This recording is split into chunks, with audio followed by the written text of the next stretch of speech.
اصلی بات میں دو طرح کے لوگ ہوتے ہیں، ایک وہ لوگ جن کو فوری طور پہ گھر جانا ہوتا ہے، دوسرے وہ جن کو بھی کچھ دیر مزید رکنا ہوتا ہے۔ پر مسئلہ یہ ہوتا ہے کہ یہ دونوں آپس میں میاں بیوی ہوتے ہیں۔ بیچارہ مرد محنت کرے تو بیوی کہے میرے لیے تو وقت ہی نہیں ہے آپ کے پاس، وقت دے تو بیوی کہے کچھ کام ہی نہیں ہے آپ کے پاس، اور عورت پر ہاتھ اٹھ جائے تو ظالم، عورت سے پٹ جائے تو بزدل، عورت کے آگے چلے تو فرعون، پیچھے چلے تو مرید، گھر سے باہر رہے آوارہ، گھر میں رہے تو نکارہ، بچوں کو ڈانٹے تو جابر، نہ ڈانٹے تو لاپرواہ، عورت کو نوکری سے روکے تو شکی مزاج، نہ روکے تو عورت کی کمائی کھانے والا۔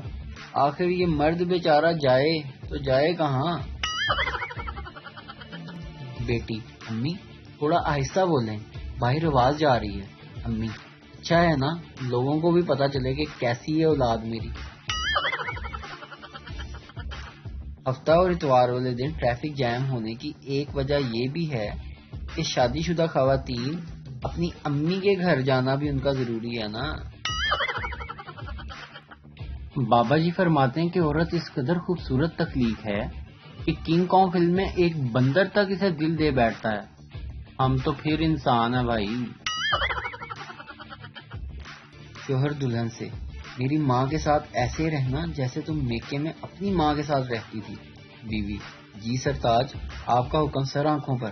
اگلے دن صبح دلہن ساس سے، ممی میرے لیے بھی ایک کپ چائے بنا دو اور ناشتے میں آلو کا پراٹھا بنانا، اور پلیز جب بن جائے تو مجھے اٹھا دینا۔